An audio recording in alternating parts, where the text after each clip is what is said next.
मोठी बातमी पाकड्यांच्या नापाक कुरापती पुन्हा एकदा समोर येत आहेत। अशातच एक नवीन माहिती समोर आलेली आहे। पाकिस्तानचे उद्योग मंत्री रणम तन्वीर हुसेन यांनी आणि लष्कर-ए-तोयबाचा कमांडर मुझम्मिल इक्बाल हाशमी यांच्या भेटीचा एक फोटो समोर आलाय। पाकचा एअरबेस मुरिदके जवळ ही भेट झाल्याची माहिती समोर आली आहे। यावेळी राणा तन्वीर यांनी पाकच्या लष्कर कमांडर यांची माफी मागितली आहे। तसंच लष्करी कॅम्प सरकारी खर्चाने पुन्हा तयार करणार असल्याचं आश्वासन दिलं। दरम्यान मुझम्मिल हाशमी ग्लोबल टेररिस्ट आहे। पाकचे लष्कर दहशतवाद्यांना मदत करत असल्याचं पुन्हा एकदा या फोटोमधून स्पष्ट होतंय।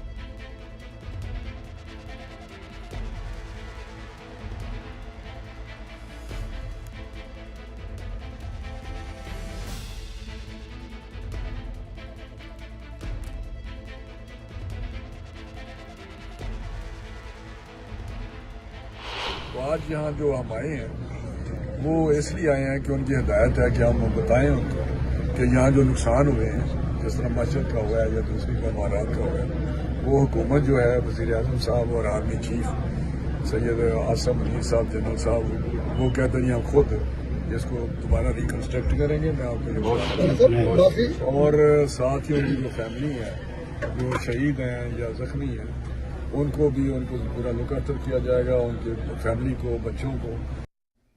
आहोत वेगवान स्वरूपात मुंबईतील आयटीआय प्रवेशासाठी आजपासून ऑनलाईन प्रक्रिया संचालनालयाकडून सुरू करण्यात येते। राज्यात शासकीय 419 आयटीआय असून त्यात 93,000 प्रवेश क्षमता आहे। ही प्रवेश प्रक्रिया सकाळी 11 वाजल्यापासून सुरू होणार असल्याची माहिती संचालनालयाकडून देण्यात आली आहे। कांजूरमार्ग पाईपलाईन पुलावरील तुळई उतरवण्याच्या कामासाठी मध्य रेल्वेनं कांजूरमार्ग आणि मुलुंड स्थानकादरम्यान आज आणि उद्या रात्रकालीन ब्लॉक घेण्याचा निर्णय घेतला। या ब्लॉक कालावधीमध्ये कांजूरमार्ग पाईपलाईन पुलावरील तुळई सुमारे 350 टन क्षमतेच्या रोड क्रेनच्या सहाय्याने उतरवण्याचं नियोजन रेल्वे प्रशासनानं केलंय आणि त्यामुळे ब्लॉक कालावधीमध्ये उपनगरी गाड्या बंद ठेवण्यात येणार आहेत। राज्यातील 1,08,156 शाळांपैकी 86% अधिक शाळांमधील विद्यार्थ्यांची अपार नोंदणी शाळांकडून झालेली आहे आणि या नोंदणीमध्ये सिंधुदुर्ग जिल्हा आघाडीवर असून तेथील 98% शाळांनी ही नोंदणी पूर्ण केली आहे। भारतीय लष्करातील कर्नल सोफिया कुरेशी यांच्याबद्दल वादग्रस्त वक्तव्य केल्याबद्दल मध्य प्रदेशचे आदिवासी कल्याण खात्याचे मंत्री विजय शहा यांच्यावर अखेर बुधवारी रात्री इंदूरच्या महूमानपूर पोलीस ठाण्यामध्ये एफआयआर दाखल करण्यात आले। शहा यांनी अतिशय गलिच्छ भाषेमध्ये वक्तव्य केल्याचं सांगून त्यांना उच्च न्यायालयानं फटकारलं होतं। Army chief general Upendra Dwivedi Jammu काश्मीरच्या दौऱ्यावर आहेत। दरम्यान यावेळी ते एलओसी जवळ राहणाऱ्या नागरिकांच्या भेटी घेणार आहेत। ऑपरेशन सिंधूच्या यशानंतर सैन्यानं दाखवलेल्या शौर्याच्या सन्मानार्थ संपूर्ण देशातील रेल्वे स्टेशनवर रोषणाई करण्यात आली आहे। तिरंगाच्या रंगात देशात रेल्वे स्टेशन उजळून निघाली आहे। जम्मू काश्मीरच्या राजौरीमध्ये सुरक्षा दलानं 2 जिवंत बॉम्ब नष्ट केले आहेत। हे दोन्ही बॉम्ब पाकिस्तानकडून डागण्यात आले होते।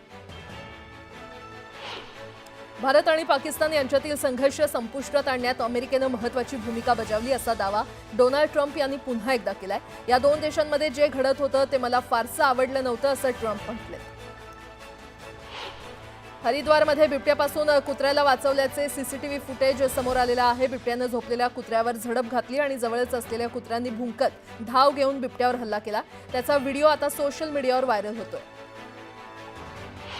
छत्तीसगडमधील कांकेरमधील एका गावात बिबट्याचा मुक्त संचार पाहायला मिळाल्यानं नागरिकांमध्ये भीतीचं वातावरण आहे। वन विभाग आणि पोलिसांच्या पथकाकडून या बिबट्याला जेरबंद करण्याचं काम सुरू आहे। इस्रायली सैन्यानं दक्षिण गाझामधील एका रुग्णालयावर हल्ला केला। या हल्ल्यामध्ये 6 जणांचा मृत्यू झाला असून अनेक जण जखमी झाल्याची माहिती आहे।